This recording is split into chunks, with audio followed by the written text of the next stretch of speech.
नमस्कार जी। नमस्कार जी। क्या नाम है बहन जी आपका? रेखा। बहन जी आप कहाँ से आए हैं?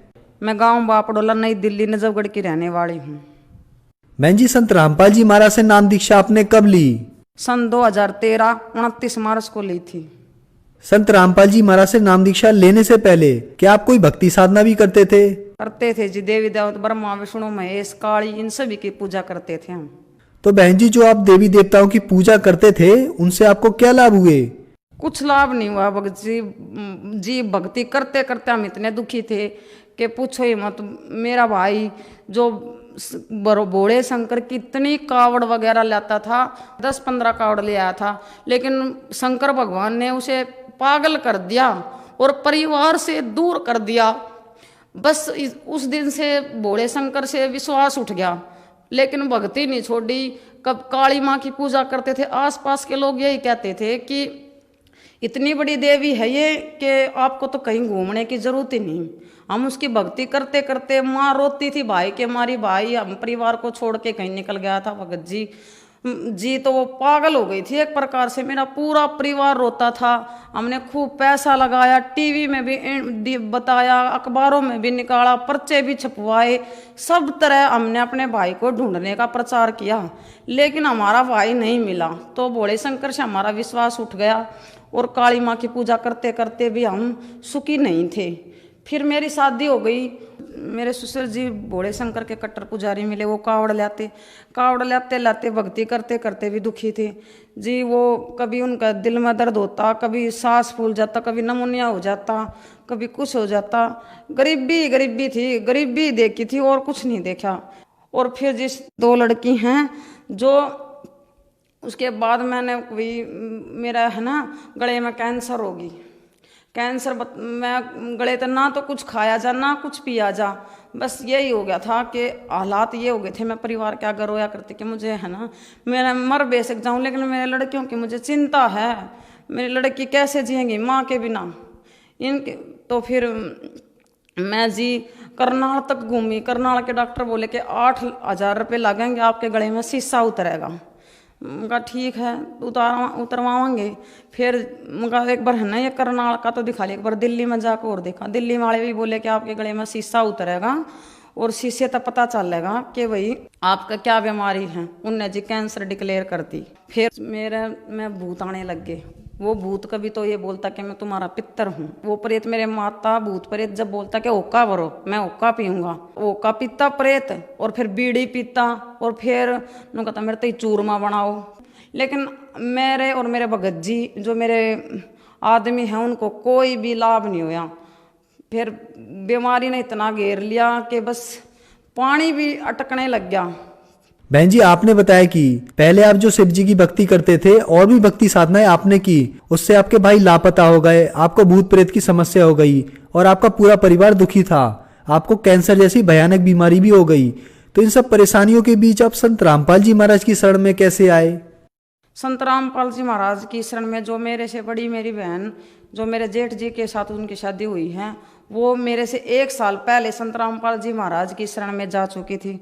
उसने मुझसे कहा कि डॉक्टरों को तो खूब घूम ली, एक बार संत रामपाल जी महाराज की ज्ञान गंगा जीने की राह पढ़ के एक बार मेरे साथ चल के देख, वहाँ तुम्हें अच्छा लगे तो तू देख लेना, नहीं तो मत देखना, तू एक बार चल के तो देख मेरे साथ। फिर मैं जी बरवाड़ा आश्रम में गई। संत रामपाल जी महाराज से मैंने नामदान तो नहीं लिया, लेकिन मैं वहाँ का आश्रम देख के आई। फिर तो खाने के भी ऐसे हो गए कि बस दिन रात रोना ही रोना कि अब तो आज मरी। परिवार वाले भी रोते, सब रोना, घर में बस रोना यही हो रहा था कि आज वहाँ ले चलो, आज वहाँ ले चलो, आज वहाँ ले चलो, उस डॉक्टर के ले चलो शायद वहाँ बच जाए, उस डॉक्टर के ले चलो आज वहाँ बच जाए। कभी आवाज़ चली जाती तो कभी सांस घुट जाता। खाने के मात्र दलिया चमचों से गिरने लग गए थे मेरे मुंह में, वो भी उल्टा गिरने लगा था।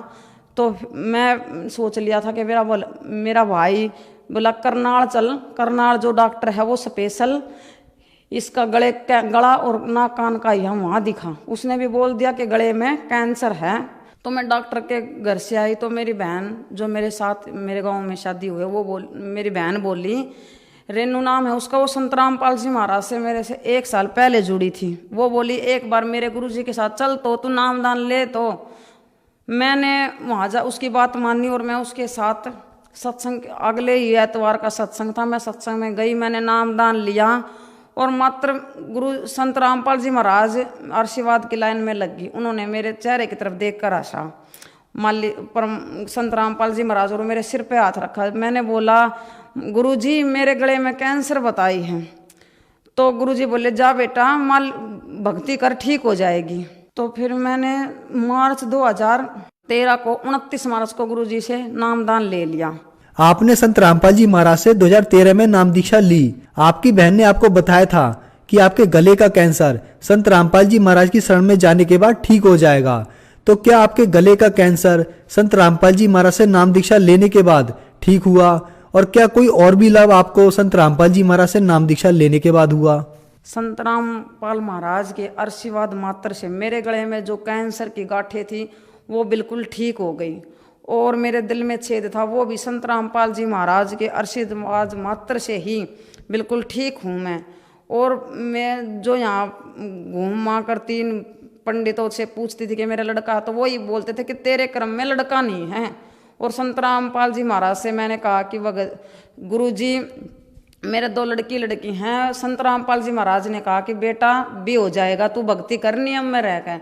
तो मैंने भक्ति करी, तो मेरा आज परमात्मा ने सतगुरु रामपाल जी महाराज ने मेरा बेटा भी दिया, जबकि मेरे 2-3 गर्भपात भी हो चुके थे। आज मेरा बेटा है तो सिर्फ संत रामपाल जी महाराज के ही कारण हैं। और पितर ये बोल रहे थे कि तुम्हें बेटा नहीं होगा, तो मालिक ने बोला था कि मावस के वाले दिन पितरों का जिस दिन होगा ना उसी दिन तुम्हें बेटा होगा। और मेरे संत रामपाल जी महाराज ने जिस दिन की मावस थी ना, सुबह 8 बजे ही मेरा बेटा हुआ। ये भूलने लायक नहीं है। और मेरे को संत रामपाल जी महाराज ने जीवन दान बेटा दिया, और मैं एक झोपड़ी मात्र में रहती थी। आज मेरे संत रामपाल जी महाराज ने बढ़िया मकान, बहुत ही बढ़िया मकान बनवाया। जैसे हमारे जो हैं हमारी साथ संगत हमारे वहाँ भंडारा करने सत्संग करने आई थी, तो मेरे मन में ये आ गया था कि मेरा घर तो इतना गंदा है और भगत जी क्या सोचेंगे ऐसा घर। इतना सोचने मात्र से ही मैंने तो अपने संत रामपाल जी महाराज से अरदास भी नहीं लगाई कि मेरा घर गंदा है। महीने भीतर ही ऐसा वो कर दिया कि मेरे घर में टैल पत्थर सब कुछ, आज मेरा घर आलीशान है। मैं संत रामपाल जी महाराज का दिया आज सब कुछ मेरे पास है, नहीं तो हम तो बिल्कुल ये किसी लायक नहीं थी।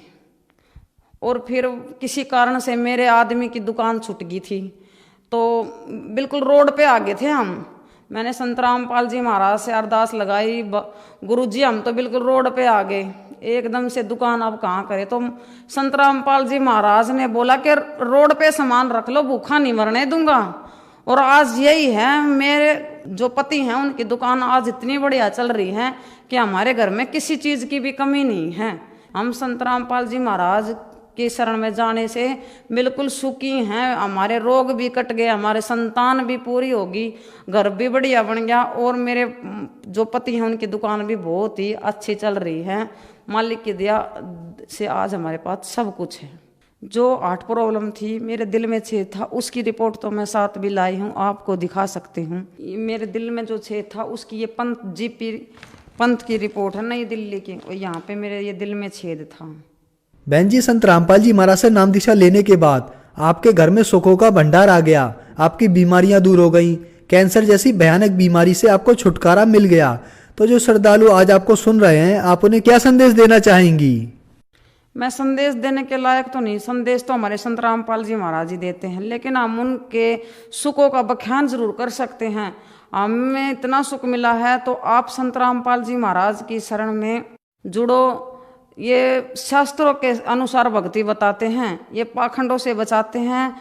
इनकी शरण में जुड़ने से हम ये मोक्ष भी होगा और हमें सुख भी मिलेंगे। संत रामपाल जी महाराज से नाम दीक्षा कैसे ले सकते हैं?